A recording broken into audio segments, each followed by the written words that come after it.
Hey everyone, and welcome to the second podcast of GamesPerSecond. Once again, I am Gio, and with me is... Winston, hello. Hey.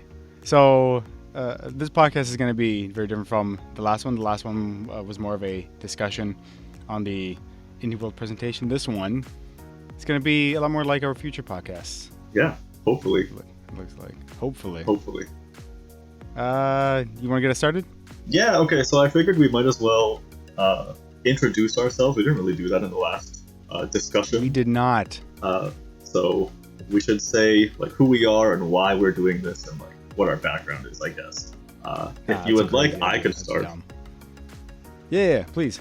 Okay, so my name is Winston. Not really, but that's what I'll be going as. And my background is I've been to college for game programming, and I've been a gamer for like quite some time, a little bit on and off. And I just really enjoy speaking to people about games and their experiences, and that's why I wanted to start doing something like this. Nice. Yeah. I shall follow that. Yeah. My name is Gio. It's longer than that, but I'm sticking to that for now. I went to college twice for radio broadcasting and then television broadcasting. I love both of them. I've worked to various degrees in various positions in both of those industries, but there's a pandemic going around which did that. So now we're doing this. Throughout the podcast, if you hear me speak with a stutter, that's because I stutter. So don't be alarmed by that. I've always stuttered. So deal with it. That's your problem. That's someone else's problem. Fair. Yeah. I too like gaming. Lots of games. Different games than Winston though. Usually. Usually. I feel like most of the time. Usually. Yeah. There's obviously exceptions, which both of us will play co-op or something together, but besides that. Yeah, pretty much it. Oh, I should go. I feel bad about not going more deeply into my university experience as well, since you brought up both of your college experiences. But How dare you not to tell us about your university? I did go to university for computer engineering for a year before I dropped out and decided that it wasn't for me. And then I went into game programming Because programming was for you. Because programming was for me, just not the computer portion of it. Yeah, no. That's stupid. Why would you do that? Yeah, I mean, why would I want to make like over $100,000 a year? What is that? Rather be struggling as an indie developer, doing a podcast with a buddy, you know? Appreciate you calling me a buddy. Anywho, that's a little snippet about us. Yes. But this podcast is about video games. So, first question we have written down, just to get us started. We're going to go places on this podcast, but just to get us started. What makes a game a game? Yes. And then the sub-question, which I'm very interested in discussing first and foremost, is a visual novel a game? I'm jittering with excitement. We disagree on this. We do. That's fine. It's cool. So, I'm going to go first. Yes, go ahead. Is a visual novel a game? No, and that's okay. It is interactive media. Okay. I think that's a pretty broad enough term, pretty vague enough term. But is it a game? I don't know. I don't think not everything has to be a game to be interesting, I think. No, that's it's still valid. It's still valid. It's still interactive. Is it a video game though? I don't know. What do you think? Okay. So as you brought up, we didn't we've very vaguely discussed this before, so we know that we don't agree here. Yes. I'll bring up that literally like a few seconds before the podcast, I let Gio know that I had a bunch of tabs open ready for something, and that he would regret not having tabs open. This guy brought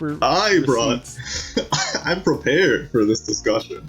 Damn. I literally opened them up like I don't know, 10 minutes before we started talking before the podcast, but I feel like it's good to go through.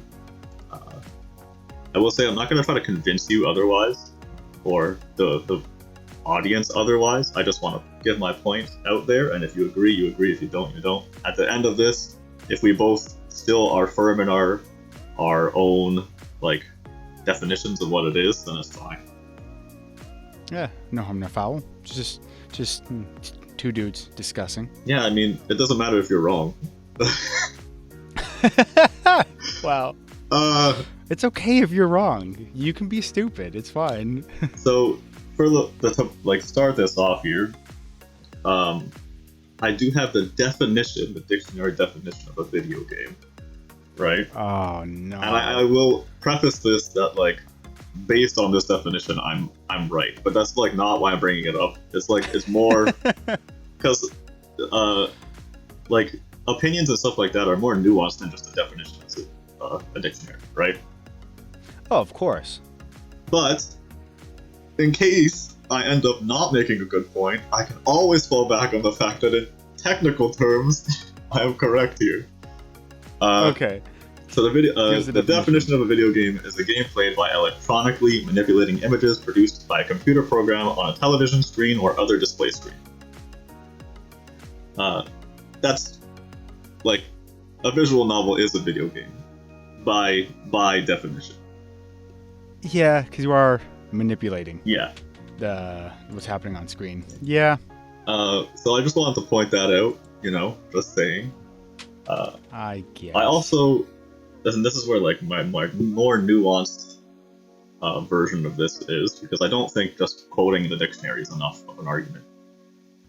I feel like a video game is anything that somebody can like interact with and get enjoyment out of. So it has to be electronically interactable because it's a video game. What about like a DVD movie that has like you can like choose your own kind of thing? Is that I would 100% say that's a video game. Interesting. I feel like you can't really like what was it like Final Destination? One of them had like different things you can choose. Was it something else maybe? I'm not sure. There was a bunch of different. There was a time where DVDs. You know what I'm talking about. I do know. There was a time where DVDs like had interactables, like endings and stories or whatever. Even like Shrek or Shrek 2 at the very end, they had like an option where it was like an American Idol type deal, and you can choose who to. Oh my god, I know exactly what you're talking about. Who to sing at the end. Yeah. That's hilarious. Yeah, I would define that as a video game as well. Interesting. Okay. Okay. As long as there's a consistency, I'm fine with it. Yeah. It's any interactable media that like gives you enjoyment that you can play, right?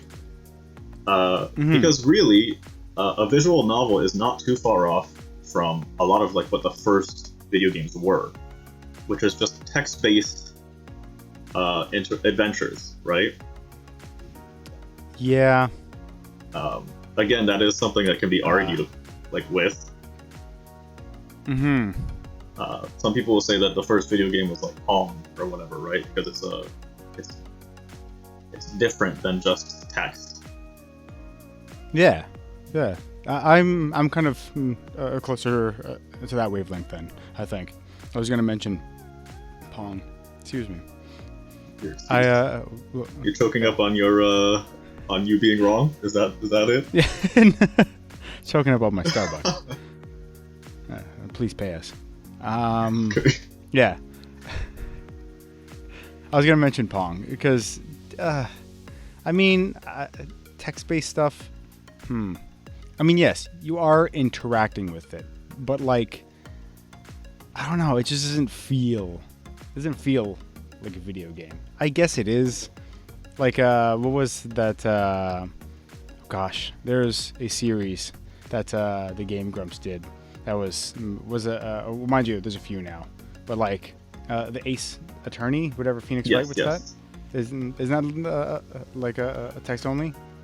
I mean, it's like it's no. When I say text only, I mean like literally text only, like black screen. just text, and you choose. Oh no, yeah, But before, yeah. yeah, like the original ones. I'm trying to equate it to something more modern though. For Ace sorry, I was gonna say Ace Ventura. Isn't that like a Jim Carrey movie? But whatever. That's a Jim Carrey movie. For the Attorney series, I can't remember the actual name. I played them. I think it's Phoenix Wright something. Yeah, Phoenix Wright. So Yeah. no, it's more nuanced. I feel like you're digging yourself into a hole there by using that as an example, because there's a whole like you have to find people's you go and you interview people, and you also go to places and you find like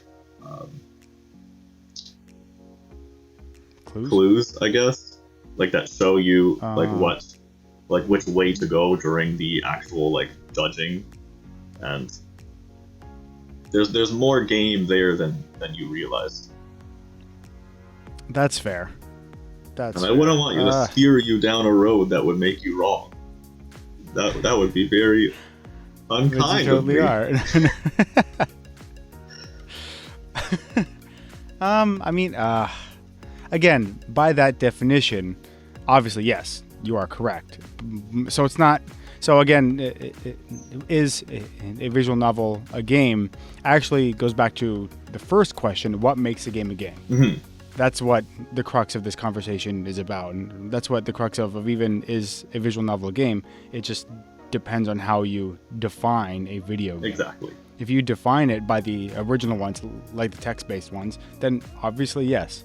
If like Pong would be considered like the first more modernized video game, then no, you know what I mean? Like it depends on how we define it, what quantifies manipulation, I guess. Yeah. Because are you, you know what I mean? Because like writing in text and or choosing different options is one thing, but like actually, like say, again, when I think of video games, I think Super Mario, I think Zelda, I think like actually manipulating a character, doing something, or with racing games, a car or something. You know what I mean? Like again, I'm not saying that's the only type of video game, but like that's what I would typically associate it with. No, I guess I agree with what you're saying. Like most people will also agree with what you're saying. I feel like I'm in a minority. Yeah. Though I do believe that the minority is correct. But yeah, it's just how you quantify manipulation. Exactly. And how much is enough to call it a game? Yeah, and like especially like more people who are coming into video gaming like now, where like they don't really have a lot of the base knowledge of like where it came from. It would be hard to justify to them that like a visual novel or like even like the old like choose your own adventure type style text-based video games were games in themselves. Yeah. As a programmer, it's hard to not say that those were video games because I know the work that goes behind them, and it's very similar to how a lot of like games are made. In a lot of cases, it's not just similar, but it is just how games are made. Yeah, but saying like to me, I guess since, to that point, I'm coming at it from more of the modern consumer, I guess, more so than programmer. I don't know how to program. I know nothing about that world, so we're definitely coming at it from two different angles, I guess. Yeah, 100%. But yours is probably a bit more justified in this field, so I guess you win this one. But well, it's not. Yeah. We don't need a winner. I mean, true. I believe I am the one that is the winner, but we don't need one. Yeah. Again, before moving on, I do think that it ultimately boils down to how you quantify manipulation. By that definition, how much is enough to quantify? Okay, you have manipulated this enough to call it a game. You know what I mean? I think that's what the crux of that conversation is about. Yeah, I agree. I mean, there's a lot because I just don't think that text is enough manipulation, I guess. But again, by modern standards, I suppose. But would you say, so like a lot of visual novels now, and I'm not saying all of them, because some of them are a little bit lazier than others. That's not like talking down to them, because it depends on what you're trying to output, right? But a lot of visual novels have branching storylines depending on your choices. Is that enough for you? Because you're affecting how the game is being played, essentially, right? So just I'm just trying to think of different examples. Would Doki Doki Literature Club be a closer example than Phoenix Wright? I feel like Doki Doki is a lot closer of an example than Phoenix Wright. Okay. I'm trying to think. Branching storylines. Again, that can be in the same vein as that Shrek 2 ending you mentioned. Yeah. The Shrek Idol. Was it Far Far Away Idol? Was it? I think. Something like that. Yeah. I think that's what it was called. Yeah. Oh man. Because then immediately my mind goes to something like Disco Elysium, which is like there's no combat. You can just walk around, and again, you role play and do different side quests and whatnot. But like you're not actually like, again, like there's no combat like the original Fallout games. You're role playing, and it's mostly text. I would call that a video game because you get to move around a character, but you're not really doing much with that character. So I guess is that, you know what I mean? Like it's a very fluid thing. It's a spectrum. It's not an on-off switch, I guess. I guess because there's so many mashes of different genres to where it's like, you know what I mean? Like I said, it's not an on-off switch. So it's like, okay, like where is that line drawn?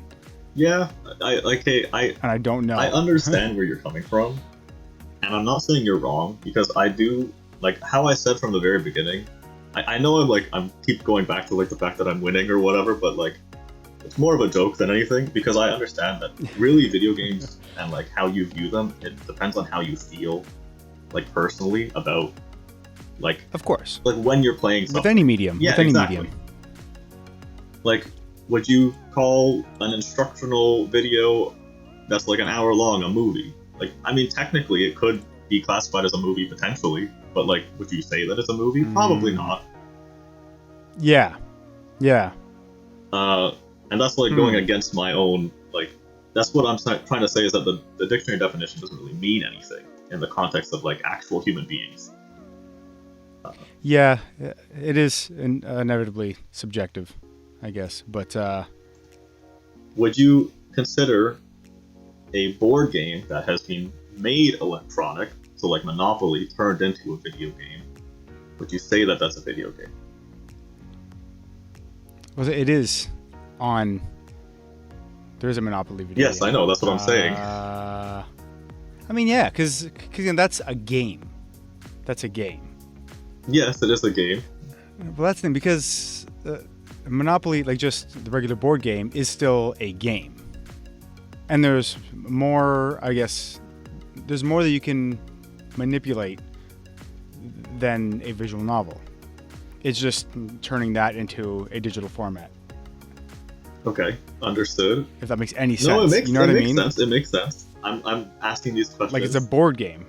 It's a board game turned into a video format. So yeah, it was so before it's a video game. The original version is still a game. It's a board game, and it's more game than like that a Shrek DVD would be. You know what I mean? Because like that's sure it's got the video side of it, but it's not really a game.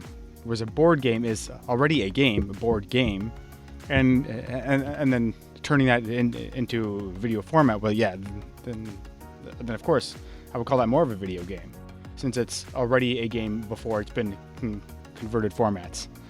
Okay, so now what would you say if I told you that you've fallen for my trap card? No. As we move on to my other tabs that I've read. No, what have I done? What have I done? Oh no. No, but like I'm just going out and spelling out more dictionary definitions, so it's not really anything. So the dictionary definition of a game is a form of play or sport, especially a competitive one, according to rules described by skill, strength, or luck. Right? Okay. That's what a game is. So you're right. A board game is a game already. Yeah. It's a form of play. Yeah. And that leads me on to the dictionary definition of play. This guy. Where it's engaging in an activity for enjoyment and recreation rather than a serious or practical purpose.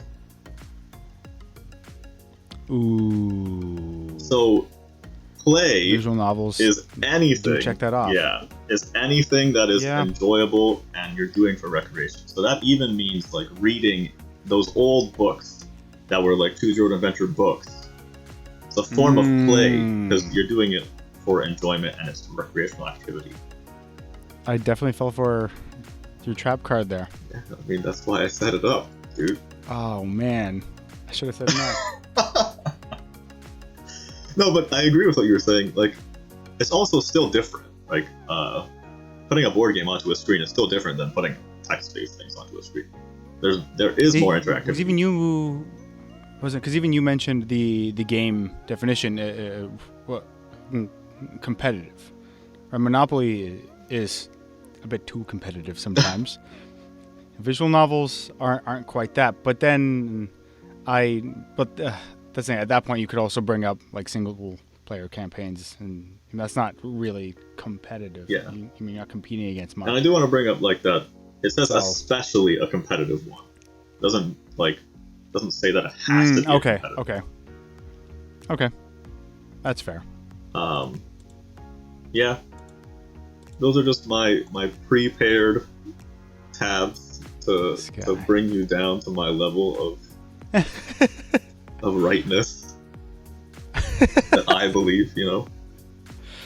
Honestly, I know this wasn't about winning or losing, but for the sake of time and for the sake of you bringing up substantially better points, I am going to say that you won that one. Thank you. That was good. I'm going to bow. People good. aren't going to be able to see it, but I'm bowing right now.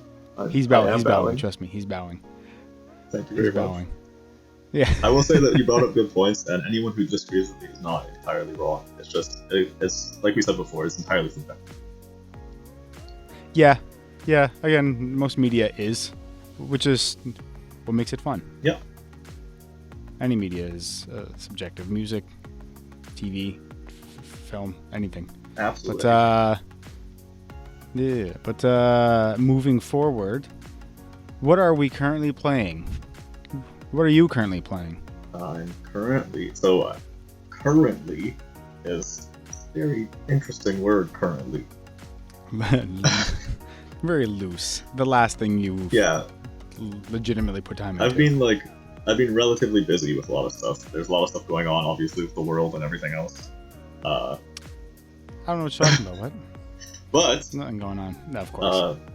The two things that I've been actively playing most often, or the ones that I want to get back into, that I was last playing, was one, Monster Hunter Rise. Incredible game, by the way. Yes. Which I'm sure we'll talk about. And then two, Bug Fables, all of which. Yeah. Oh, okay. Had you heard of Bug Fables before I mentioned it to you sometime last year, or no? I mean, would it surprise you if I said yes? Just due to my track record? No, because I know you to be a Paper Mario guy and an indie guy, and that's a Paper Mario-esque indie game, so no, it would not shock me at all. No, I heard about it probably months before you brought it up to me. Was I just brought up the Switch port? Yes. And that it was a very, very well done port, which I'm sure you can attest to more than I can now. Oh, it's incredibly well done. It is 60 frames per second, I believe, as well, yeah? I believe so. You have a better eye for that than I do, though. Well, okay, yeah. And I've looked at videos. But, yeah. Kate, before moving on, for me, I was playing a lot of Monster Hunter Rise. Probably more than Winston over there. But I also did everything that's in there so far. So I'm just waiting for the updates to start rolling, which should be coming soon. I feel like the first update said was Chameleos and the HR unlock, and mind you, apparently like Master Ranks is different from, because both of us have only ever played Monster Hunter Generations Ultimate, so we just know how G rank worked there. But apparently Master Ranks is different, and it's like a separate ranking. It's not your HR. Interesting. I was like, oh, interesting. So yeah, so HR unlock is going to come very, very soon. master ranks might not come for some time. Yeah. I found that very strange.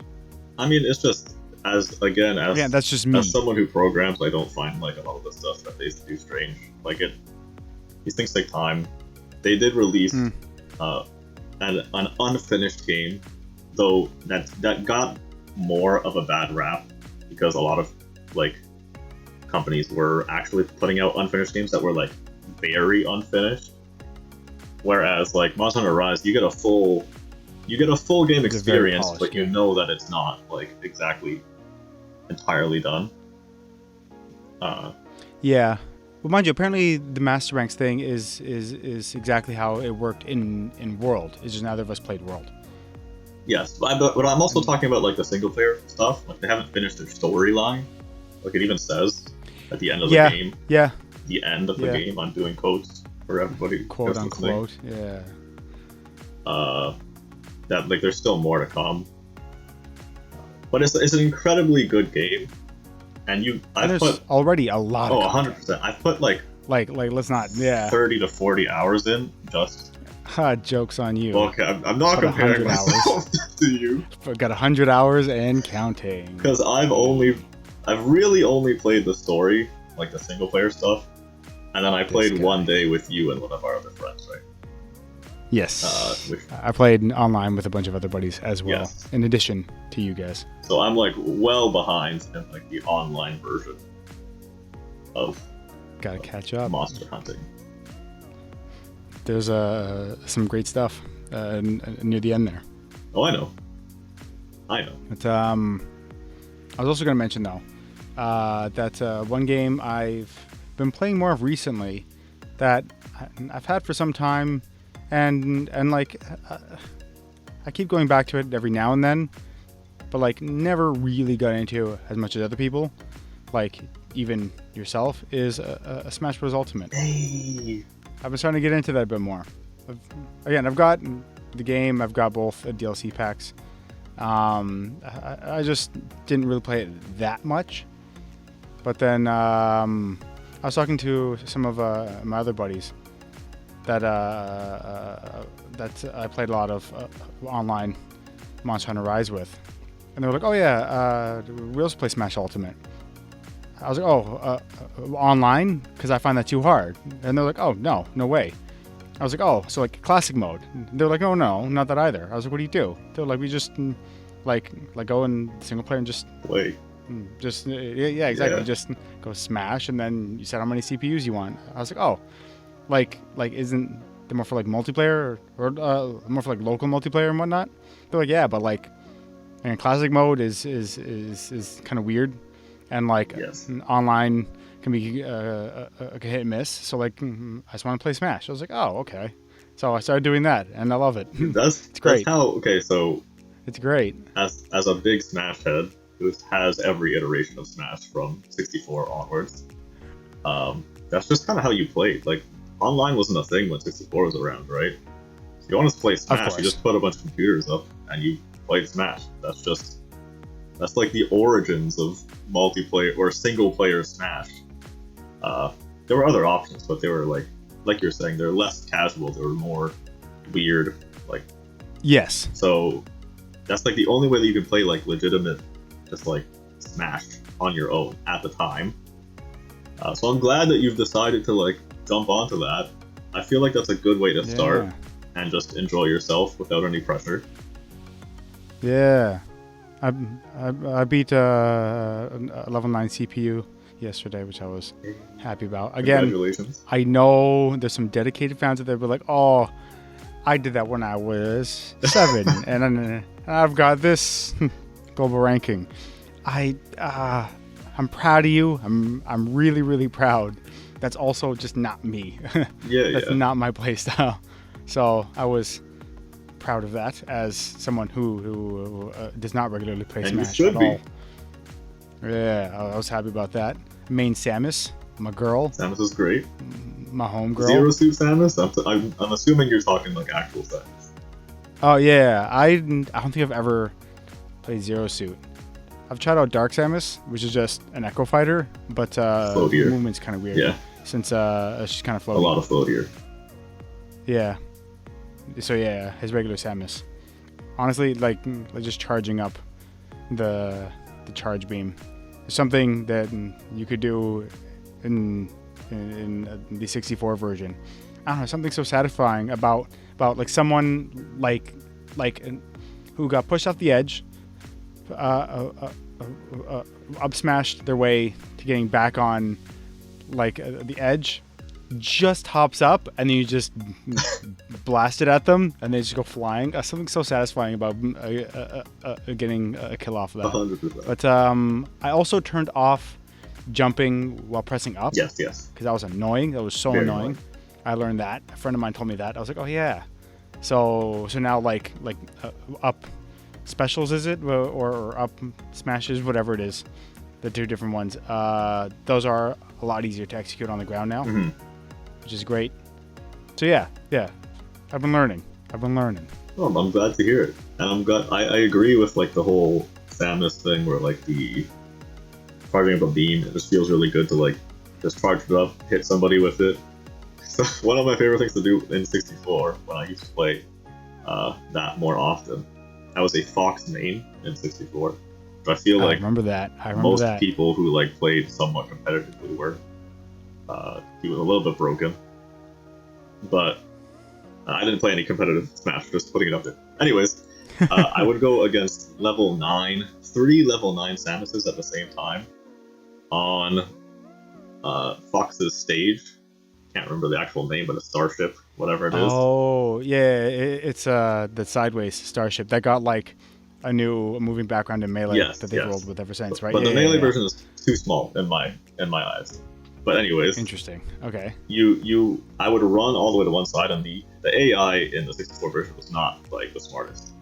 So it's evolved. You just go all the way to one side, and then the Samus AI is like, oh, he's a certain distance away from me. I can charge up my beam thing.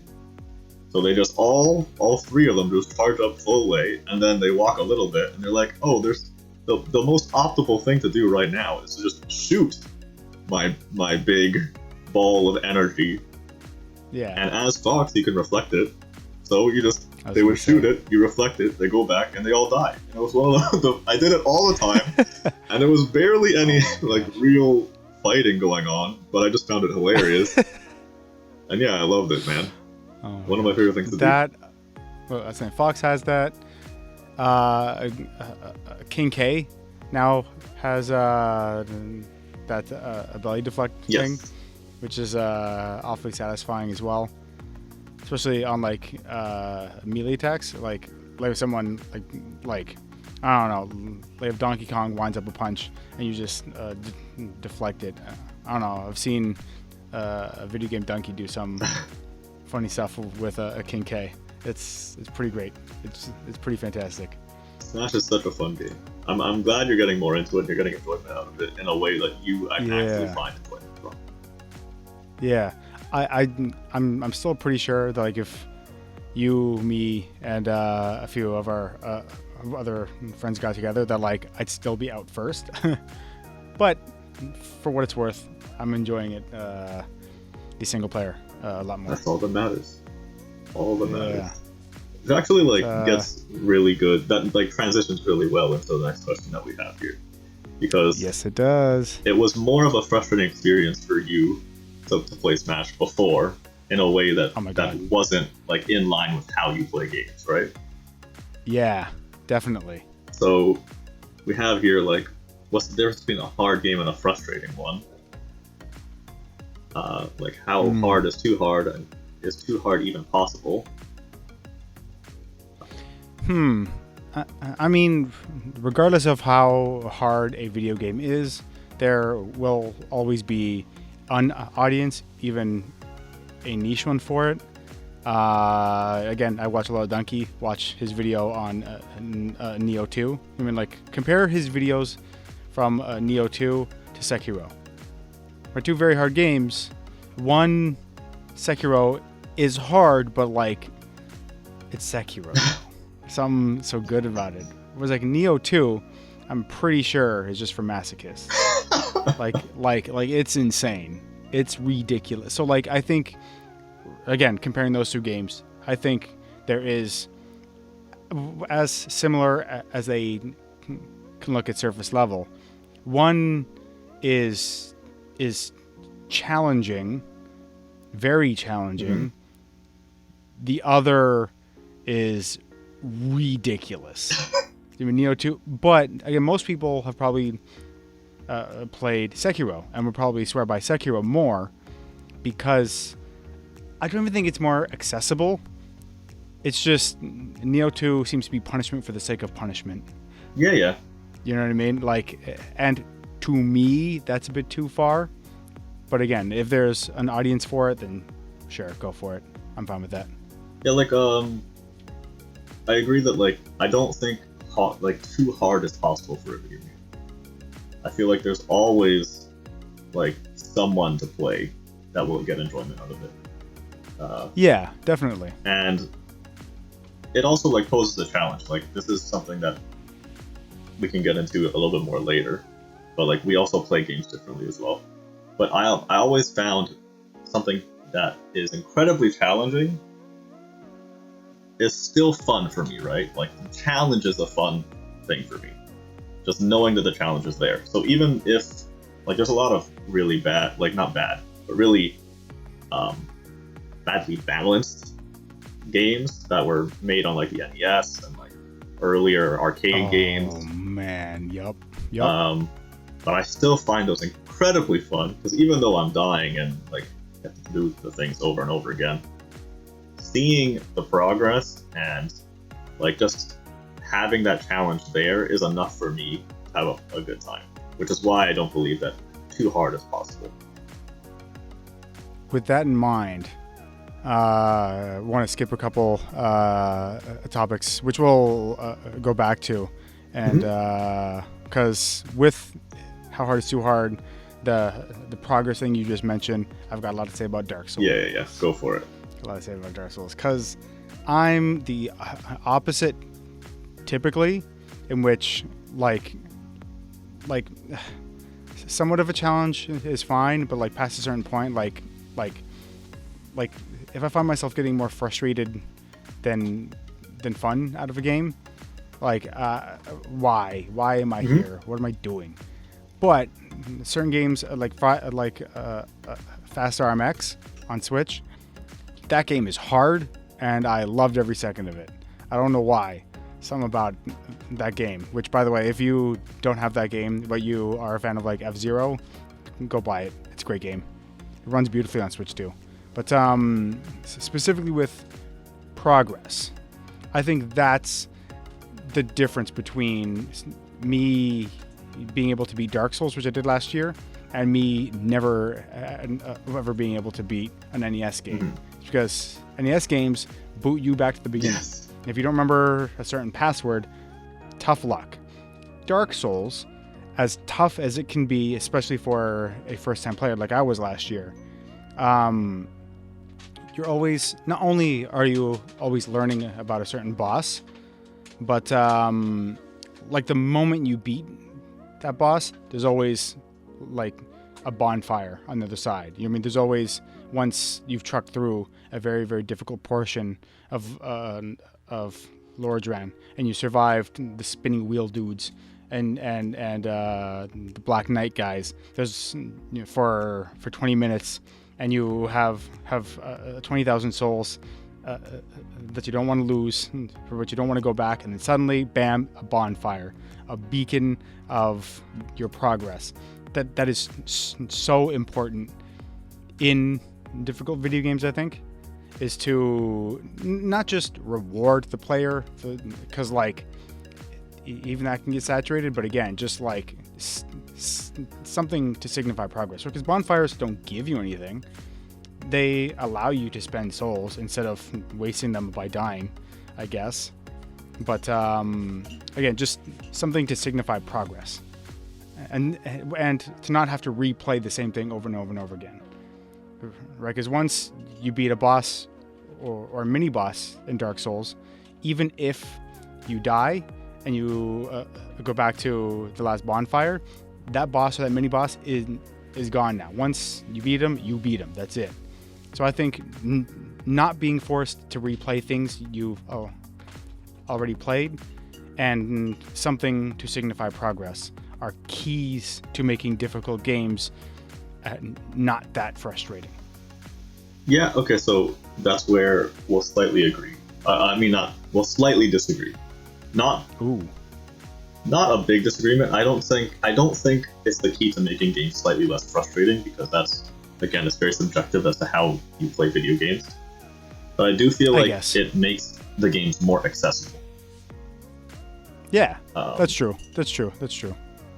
I feel like there's a lot of people out there who would not mind if Dark Souls, maybe not a lot of people, let's preface that, not that many people, but there are people out there that would not mind if Dark Souls had no checkpoint system at all. Where you had to go through everything every single time if you died. Because there are people who go out and do death list runs of Dark Souls, right? Which is nuts. But yes, I have seen some of those. Oh my word. And it's how, like, we didn't bring up specifically what we're talking about here, but I'm going off of, like, this is gaming as a mindset. Yeah. So, like, which I want to talk about as well. You can go into a game, and if your mindset is not, like, attuned to what that game is, you're not going to have a good time. Or 100%. You could have just a general, like, this is a video game, it's made for fun, so I don't really, like, care much, and go in with that kind of mindset and enjoy, like, pretty much any video game. Yeah. That's pseudo the mindset that I'm in. There are definitely video games that I find more enjoyable than others, but you can throw me into a game of, like, COD, and I'm horrible at first-person shooters, and I'll still find a way to have fun with it. With that in mind, though, different games require different mindsets. Yes. Dark Souls, I had to completely change the way I play games, because, like, I've tried playing Dark Souls before. I've beaten the Taurus Demon on the bridge once before in, like, 2013, and I stopped just because I just didn't get it. Again, I beat him, I was able to do it, but I just wasn't getting it. Yeah. And until last year, I stumbled upon a YouTube videos, a YouTube video specifically one, which was something to the point of like the 3 things I had to understand or change before I got Dark Souls, or something like that. Yeah. And it was like, because in video games, I'm the guy who just running guns. Like I don't care about learning. I don't care about trying new things. I just want to run up to the guy I'm supposed to beat, press the attack button until he's dead. That's what I want to do. It's easy. That's why, like, Doom 1 and 2, fantastic. I mean, like, you have to learn their telegraphs, but still, humor me here. It is a very to the point and fast-paced game. Monster Hunter, like even if a boss is like telegraphing something, I'm still gonna go up to him and try and stun him with my hunting horn, because I'm stubborn and that's what I want to do. Yeah. Dark Souls, you do not what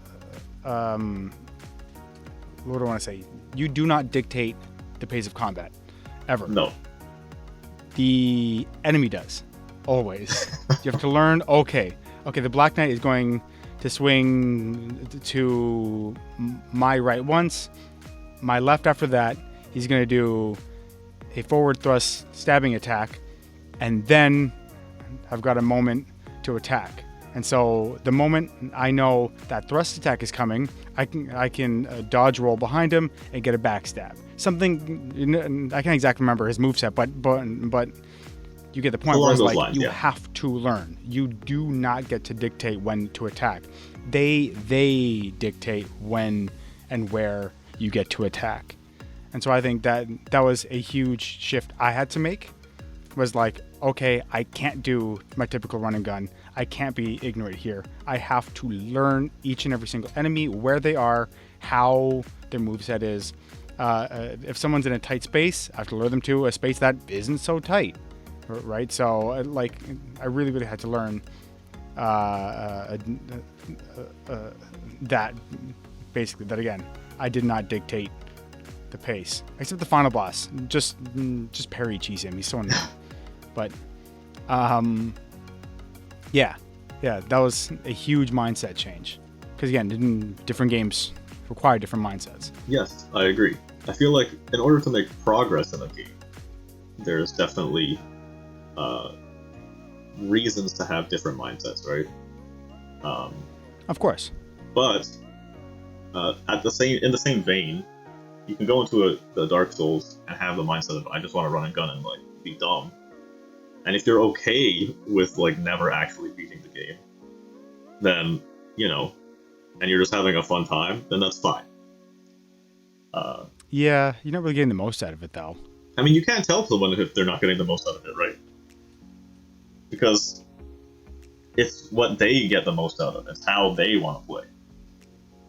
I mean, like if they play that way and then like never see certain bosses like Quelaag or the Asylum Demon or whatever other boss are there. Forgive me for forgetting all of them. But yeah, like or the Capra Demon. Was it the Capra Demon? Yeah, you're speaking another language for me. What? You're speaking a totally other language for me. But yes, I understand what you're saying.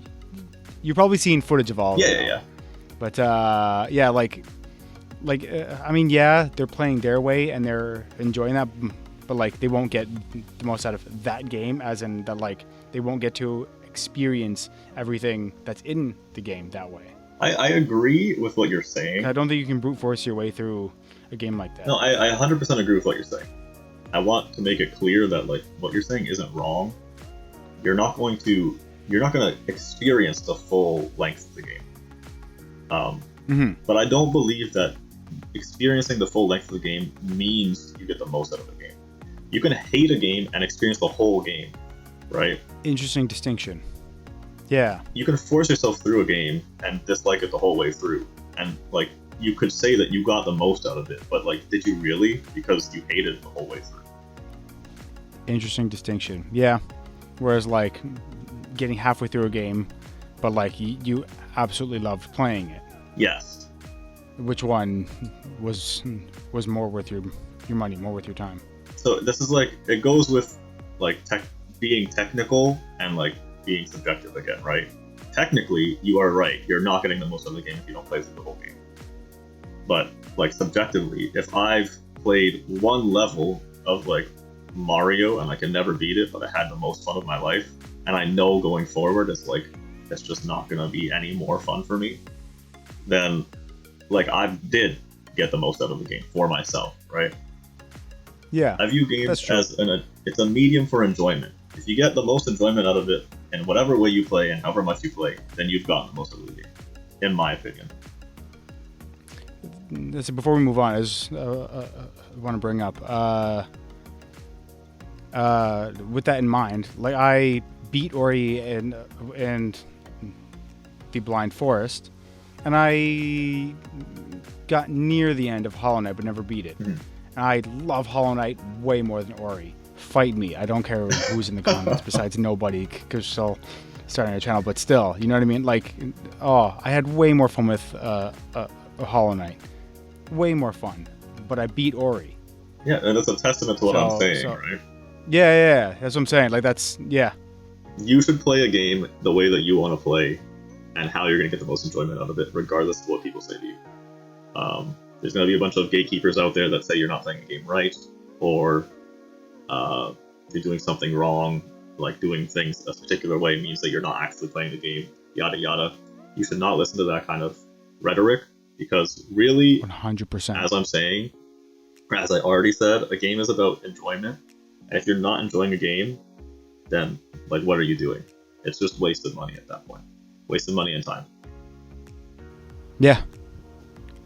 100% agree with that. I feel like RPGs can be a lot like that. Oh no, you have to do this side quest. Oh no, this quest line is so good. You have to go experience it this way. Or it's a role-playing game. Yeah. I'm going to role-play the way I want to role-play. That's the whole point. So, again, not that those side quest lines aren't good, but like telling me to play it in a certain way and to pick this option because this happens and it's more fun than that option. Like, it's a role-playing game. I'm gonna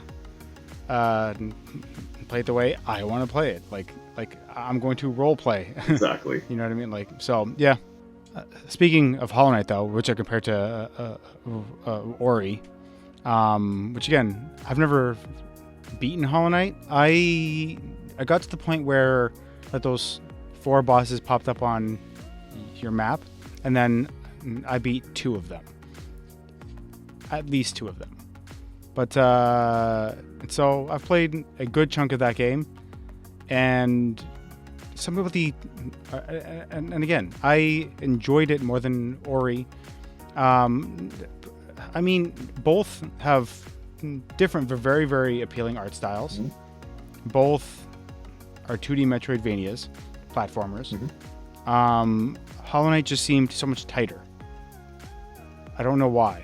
I don't know, controlling your little boy there. I'm not sure if he has a name. I don't know, something about it is just a lot more enjoyable to control. Ori I found a little bit too floaty. Whereas Hollow Knight is just this charming cartoon art style with these little, like, and I watch way too much Donkey, but he was talking about how, like, it's got this dark, brooding atmosphere, but there's also like these little cracks in that atmosphere, in which you'll find like the funny map guy, or like the worms that like scuttle away once you break them out of the glassing. So I think Hollow Knight's, well, the precision in controlling the character and the atmosphere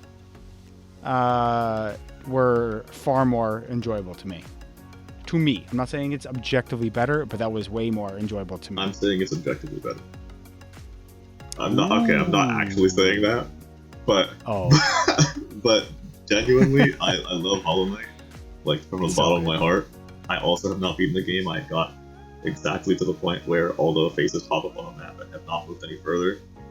Also, I got a bit further. Yes, you did. It was mostly because I got busy, like life got busy, and then I had to stay away from playing the game for a little while, and then jumping back in and not knowing where to go and like what to do. It's kind of like it's a weird situation to be in. So I never ended up jumping back in again after trying one time.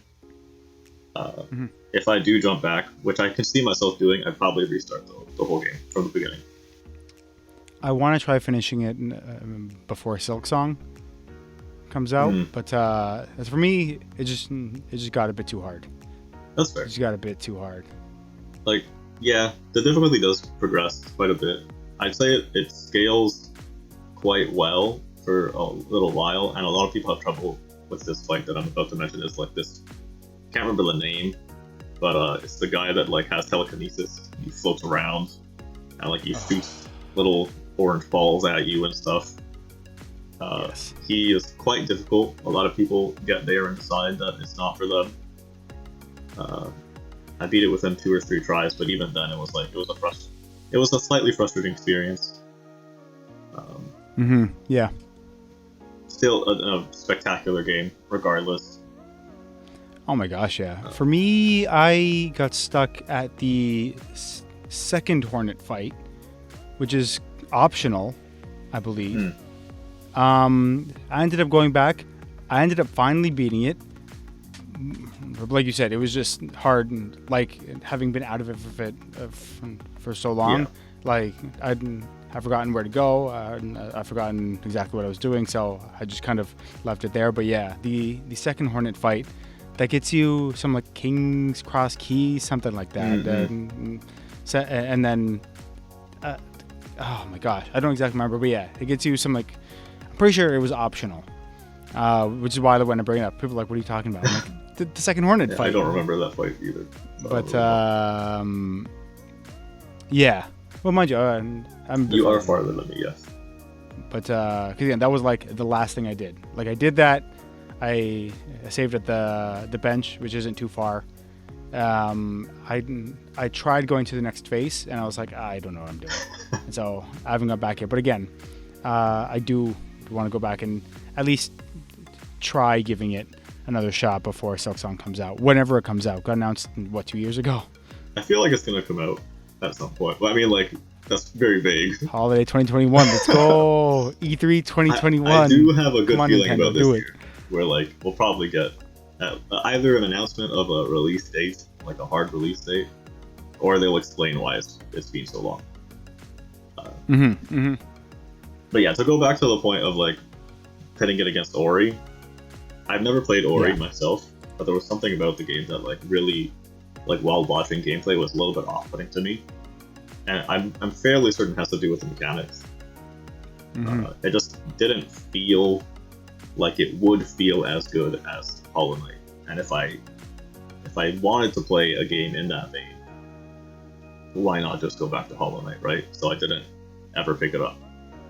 100%. I was gonna say, with Ori, when you're like flinging, because you could fling through these things that were like mid-air, going from one of those to the next, that felt fine. You know what I mean? So all of the like cool stuff was fine, but just like fundamentals, just like going up on a platform, jumping up on a platform, the character would always like slip off, or like, I don't know, it felt really floaty, really slippy, and I was like, why does the cool stuff feel good, but the fundamentals just felt off? Yeah. I don't know why. And again, people will swear by that game, and you know what? Like, I'm glad they get enjoyment out of it. They got a sequel last year. It was great. Both of them got great Switch ports. So, like, awesome, go for it. And again, there is a lot to like about that game, but there was just something about the cool stuff feeling good, but the fundamentals feeling off. Something about that was just wrong to me. Something just, I don't know. No, I agree with what you're saying. As someone who's never played it, though, it's hard for me to give a very hard description of what makes it feel, what makes me not want to jump in. Yeah. It just, like, looking at the gameplay, I was intrigued. Like, the art style is amazing, first of all. Like, oh my gosh, there's a whole bunch of like random stuff that happens, like cutscene wise, and like all this other stuff. It seems like an incredible game. I don't want to bash the people who made the game or people who like the game. No. But there's just something about like watching gameplay that made me feel uncomfortable. Not like incredibly uncomfortable, like I couldn't be watching, but like it felt like if I picked up the game, I wouldn't be as happy as I could be while controlling the character. Listen, for me, a lot of it was I died a lot in that game, which is fine. I died a lot in Hollow Knight 2, but in Ori, again, the more difficult platforming sections, I wasn't dying to really that much. It was the simple stuff where it's like, oh, like there's a pit of spikes, and then the platform on the other side. The amount of times I died at those places. Just because it wasn't quite going far enough, or it was right, or like I said, they would just like slip off a little bit and hit like the edge of a spike. I mean, it's like, why are the difficult, cool-looking parts? Those are fine. I wasn't dying to those, but the simple parts, it's like it's a pit of spikes. I'm double jumping or whatever it was. Like I should be able to make it across, and like I do.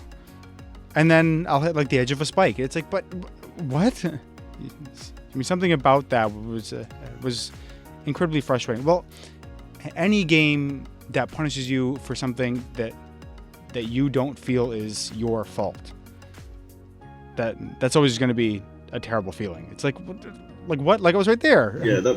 Like what are you talking about? That brings up like if it's my fault, again with Dark Souls, whenever I died, it was my fault. I didn't do something properly. That's why I didn't get that frustrated with that game. No, that brings up a very important like topic of like game design, I guess. Like you want to make sure that when something happens and it's it's not like a happy thing, like dying. You want to make sure that it's not at the fault of like the game itself, it's at the fault of the player. Like the player needs to be in control of those kinds of experiences, which I think Hollow Knight did like spectacularly. Every time that I died in Hollow Knight, I was like, yeah, I made a mistake. It wasn't like, oh, that hitbox was super janky, or like, oh, I've tried to like click down on the spikes and swing my sword so I can bounce, but like I ended up doing some like glitchy stuff. No. Like mechanically, that game felt amazing. Yep. Every time I died, every time I made a mistake, it was because like I made a mistake. Or that like there are certain points where it's easier to use like the D-pad or the joystick. That's less mechanical and more like actual functioning with like a controller. Yeah. Mm-hmm. But yeah, that's you can't have a game that punishes you just because like the game is made that way. Yeah, no. I mean, you can go really far into it. Like there's like Kaizo games and stuff where it punishes you just to punish you. Yeah. Like Neo 2. Not exactly, but sure. No, but even then, like the name of the game for Kaizo games is that like you learn the patterns of like all the things that are trying to kill you, and you kind of like go through it. It's still not the game's fault that you're dying. Like it's your own fault, and that's how every game should be. Like I'm sure you can make a game where it's constantly killing you in ways that like you shouldn't be dying, and like make it fun in some way. But not for something where progress is tied to you not dying. I was gonna say one thing though, like, cause like jank can be okay as long as it's consistent, as long as it's predictable. If something keeps happening, even if it's not supposed to happen per se, and it's just part of the game's jank and the game's physics, if it's predictable, I can plan around it. I know, okay, I'm going to need to do this. I'm going to need to double jump a little bit later. I'm going to have to do, you know what I mean? I'm going to have to, whether it's like first-person shooter from the 90s, you know what I mean? Okay, I'm going to have to shoot him twice. It should only take one. It's going to take two, whatever. Yeah. You know what I mean? As long as it's predictable. The amount of times I died in Ori and I could not replicate what I did. It's like, hold on. Like, what just happened then? You know what I mean? If I can't predict, if I can't learn what just went wrong, how am I supposed to avoid it? I don't know. That's just me, though. Someone's going to trash talk in the comments. I don't think it's just you. I don't know. Oh, it was so weird. Half the time, I would like go back. Like once I finally made a jump, I would go back, do the exact same thing I did, and half the time it would work, half the time it wouldn't work. It's like, what? Like, what? And again, maybe it was me, but it just felt really, really strange. I don't know. Again, even if it is jank, as long as it's predictable, the player still has an opportunity to plan around that. Mm-hmm. No, but like, okay, so even if it was just you, let's say that you were missing some sort of mechanic, so you were making things harder for yourself. But like, it's kind of on the game to make you more aware. So if you go into a game and you decide like, oh, I'm gonna jump over this spike when you have like a double jump and you're not using it, like there should be some. This is hard because game design is incredibly difficult, and it's hard to design a game well. It would suck if at every spike there's a little notification that says, hey, double jump. Like that would suck. But at some point it should have been like, hey, you can do something that will make this easier.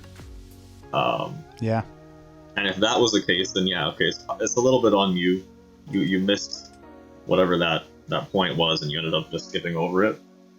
Yeah, maybe. But I don't feel like that was the case, if I'm honest. Ori just gives me bad vibes. Not like horrible vibes, but just bad mechanical vibes. Yeah. And again, if you're listening to this and you're like, oh no, I thought Ori was a great game. Awesome. I'm glad you enjoyed it, legitimately. It's just I had a bad experience. I'm not saying it's objectively a horrible game. I had a bad experience. and here's why. You know what I mean? That's all this conversation's about. Yeah. I've also never played the game, so take my opinions with a grain of salt. Yeah. It's yeah. Again, I don't want to keep beating a dead horse, but yeah, it's just mechanically it just felt off, especially in comparison to Hollow Knight, which I played on the exact same platform at the exact same frame rate. It felt so much tighter. It felt mechanically so much tighter. Because it was so much tighter. Just say. Yeah. So that's what I'm gonna say about Ori, though. Moving forward, though, first memory of gaming. I think I remember mine, and if it's not my true first experience, then again, it's my first memory. That's the first one that I can remember, I guess. That is Duke Nukem 3D for the PC.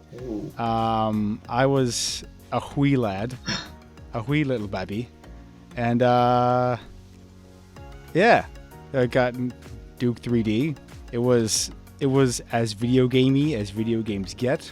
You've got this Americanized Schwarzenegger kind of a character, right? Where it's just this big action hero, lots of one-liners, but just without the accent. Basically, that's what Duke is. He's a total 80s kind of character, even though it came out in the 90s. And yeah, it was just this action hero guy shooting aliens. It was as video gamey as it got, and it was a lot of fun. I didn't get far as a kid, but I enjoyed it. I was like, oh, this is, which again might actually explain a lot of my like run and gun type tactics. Yeah. But what I will say is that in retrospect, playing that game and other building engine games now, although graphically they came out after Doom, but don't look that different from Doom, especially at that time, Quake was out, right? And Quake was all 3D, and so even though Quake graphically blew it out of the water, the interactivity is something I didn't realize how important it was in the build engine. You know what I mean? Being able to flick lights, being able to I believe you could shoot the what are they called? The fire extinguishers, and they would react, and just like so many things you could interact with, which you couldn't in Doom or Quake, and that's kind of what made the build engine games. And that's something I obviously learned way later, but something that like going back, I was like, oh, like that's actually really cool. I mean, whereas as a kid, I was like, yeah, whatever. I can do this because I didn't have any reference point. But now, having other reference points for games at that time, for similar games at that time, I was like, oh, like this game is actually really interesting. Yeah, I think people play down how important it is to make a game world feel like a game, like a world. Where yes, 100%. Having things interactable is incredibly important if that's like what you're going for. Obviously, if you're on like an on-rail shooter, you don't have to really do too much in the regards of interactivity. But yeah, if you want someone to feel like they're going around and shooting a bunch of aliens and like doing things to save the planet or whatever it is, selling that world is like actually a world that you're inhabited in is really important. Especially in 1996, where like seriously, like even though it was using 2D sprites and it was a 2.5D, and like looking up and down was like super weird, which like it is fixed now. There are 3D renderers now for it, but anyway, for the time, even though looking up and down was weird, and Quake was fully 3D. Again, that interactivity really did help sell. At the first level, like this really is a movie theater because I can go upstairs, turn on the film, and watch that. The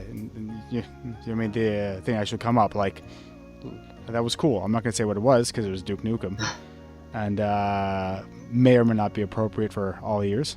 But yeah, again, just the interactivity of being able to walk upstairs and click, press the button on the thing, and it was cool. It added depth to that world. Yeah. It made it feel lived in, which is important. Depth. Dude, I'm all about depth in video games. Depth is incredibly important. But I agree. Until like VR becomes like so incredible that you can actually just jump into a world yourself, it's very important to sell the world that you're in. Yeah. It's just VR is fantastic. It just needs to be more consumer friendly. There's way too many hoops you have to jump through. It's too expensive. You need too big of a space. There's too many wires. I watch too much Donkey. That's a Donkey. Anyway. No, but like... He's right, though. He is right. He's right, though. It is getting better. He's right. As competition comes about, and like as technology moves forward, it is slowly getting better. So it's getting to the point where like it's almost consumer friendly. Like the Oculus Quest and stuff, the Quest 2 is probably one of the most consumer friendly VR systems out there right now. It's almost on par to like just you can almost go and say like, am I gonna get a new system or am I gonna get the Oculus Quest 2 kind of thing?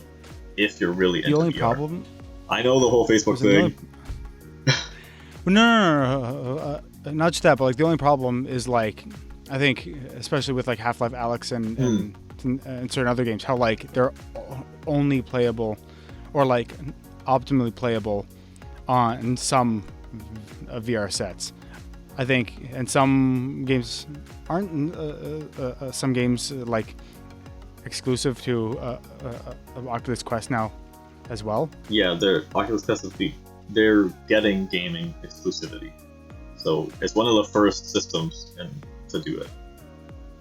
That's the thing. I think that, and I know, like systems and consoles having exclusives is one thing, but like if I have a PC and you have a PC and I have one VR headset and you have a different one and we can't play the same game, that to me is super weird. I think there needs to be some form of standardization, which is where I think actually PSVR 2 is it, if that's a thing, that could really take off, I think, because that will be a very accessible version. And I know PSVR for PS4 was a thing, but like the PS5 could obviously do a lot more with a new version of it. So I think that, again, consoles have always been the more accessible thing, and I think that might be the exact same situation with VR, where it's possible on PC first,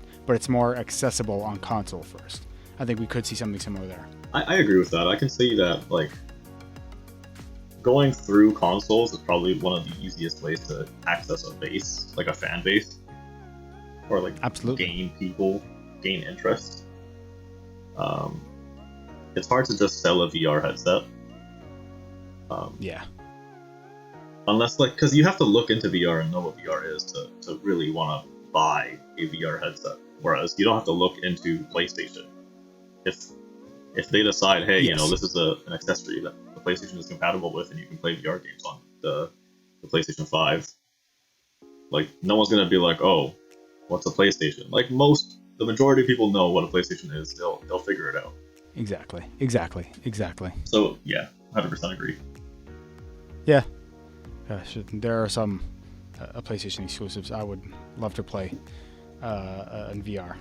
I will bring up that the exclusivity that doesn't bother me as much. I feel like having multiple VR headsets that have exclusives and stuff can do the same thing that, like, I'm saying the PlayStation having a VR headset will do. It's like having competition is always good for a growing technology. Of course.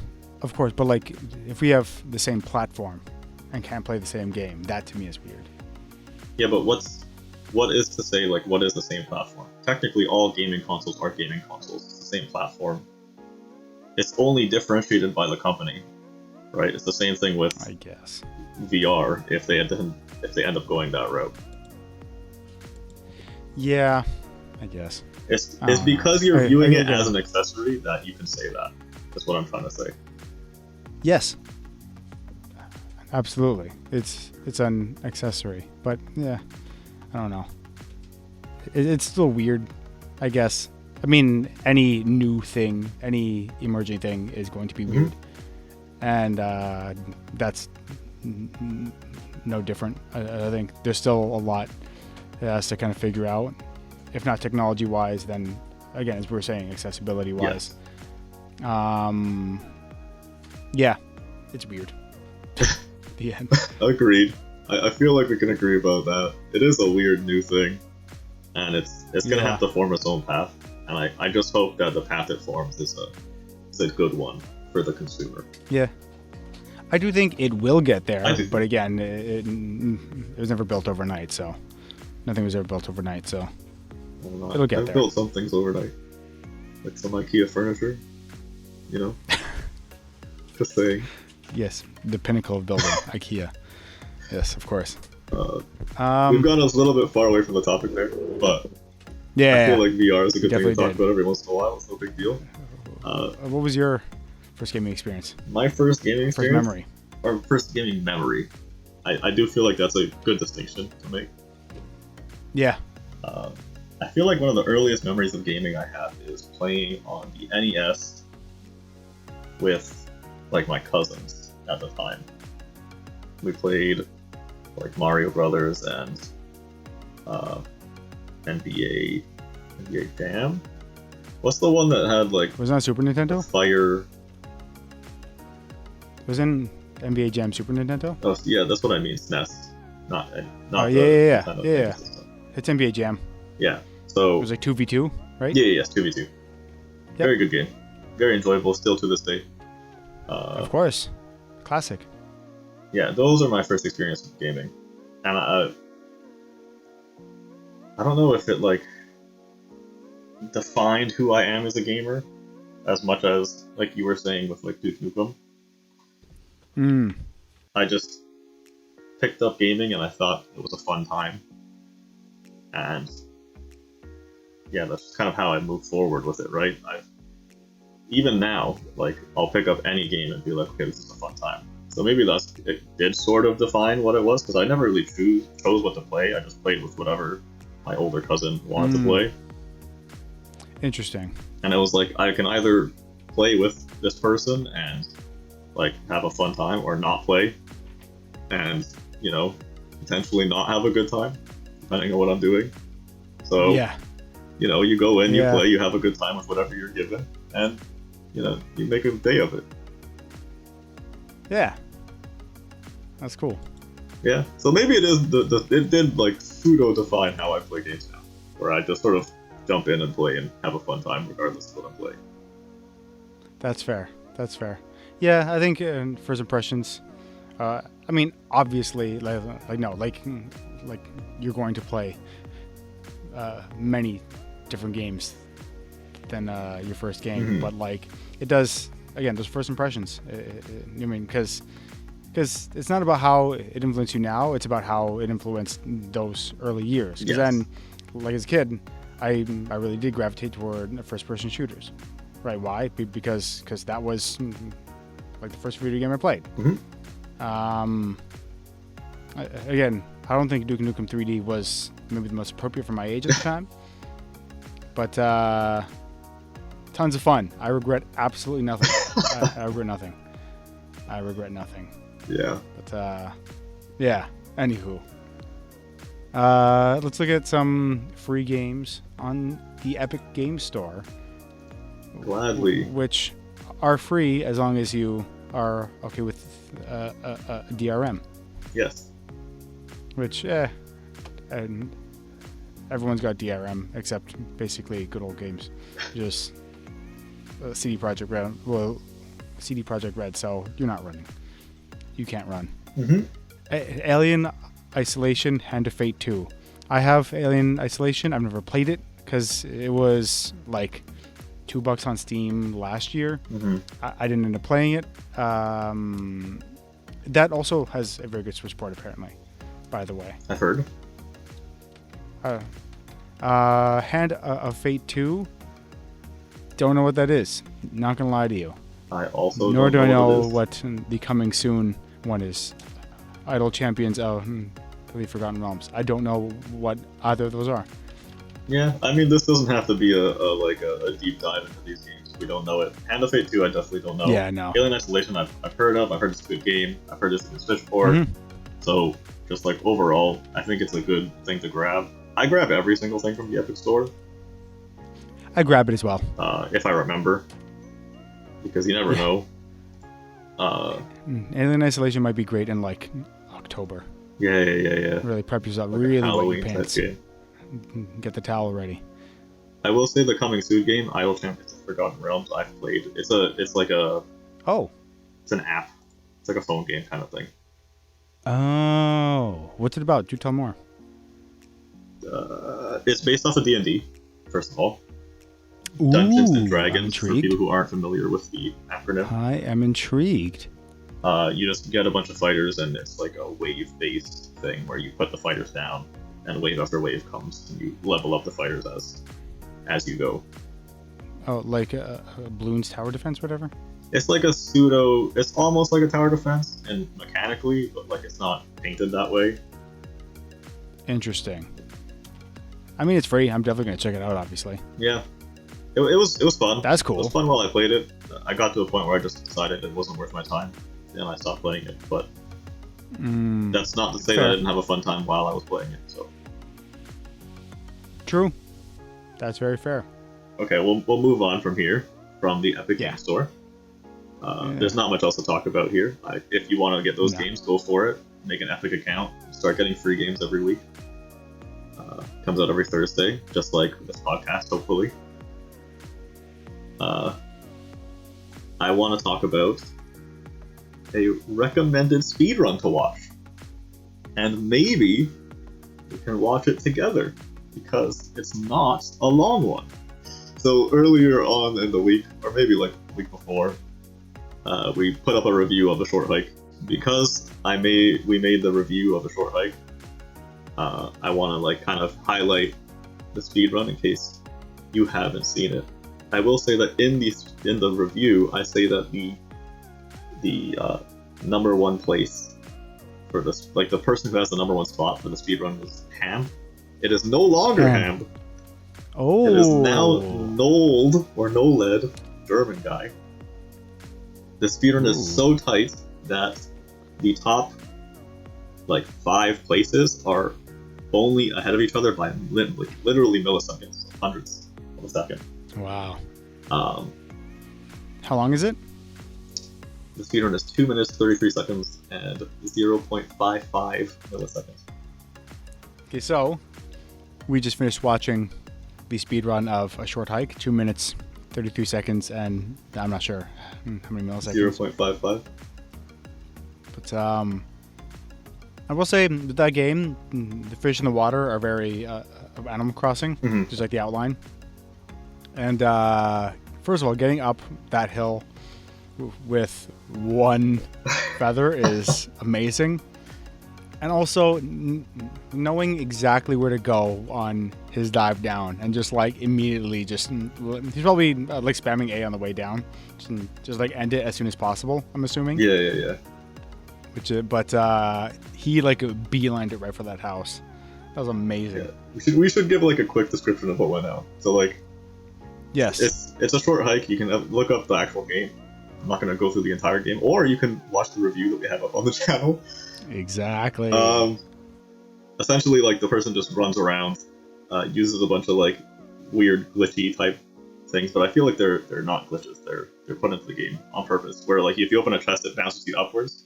The aim of the game is to get to the top of the mountain at the very, and then the aim of the speedrun is to get from the top of the mountain back down to the end screen of the game. So he utilizes all these chests, jumps all the way up, gets one golden feather, which just allows you to double jump. You can get multiple in the game, but he only gets one. And he does all this within 2 minutes and 33 seconds and 0.55 milliseconds. This person's Nold, German speedrunner, who just recently took the first place spot from Ham, who you will hear me reference in the review. But yeah, incredible speedrun, I think. I would definitely recommend a watch. That's wicked. Hopefully in future podcasts we'll have commentary as we're watching speedruns and as we're watching it together with the audience. But for this one, just us. All you get is us commenting on something that you haven't seen.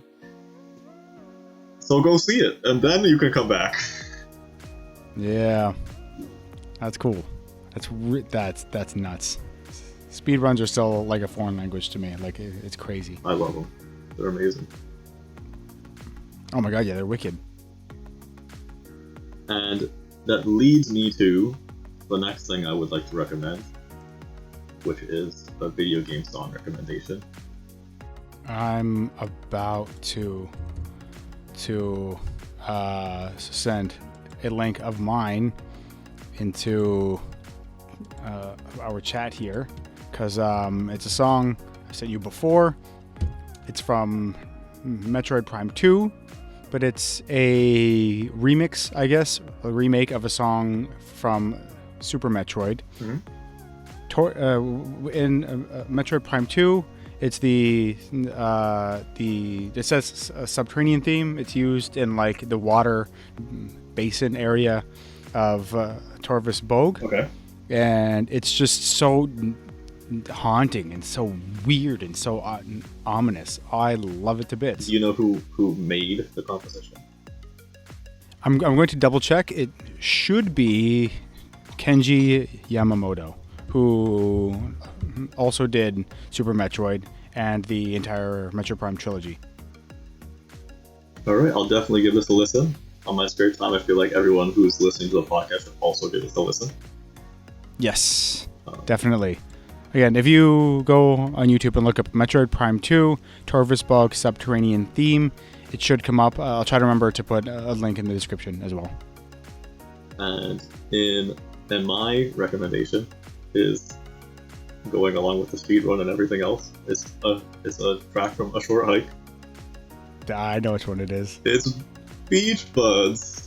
Beach Buds, yeah. From I'm so happy. It's so good. It's by Mark Sparling. He is incredible in this game, composing all of these very different. I say very different. They all the songs in the game like blend together very well.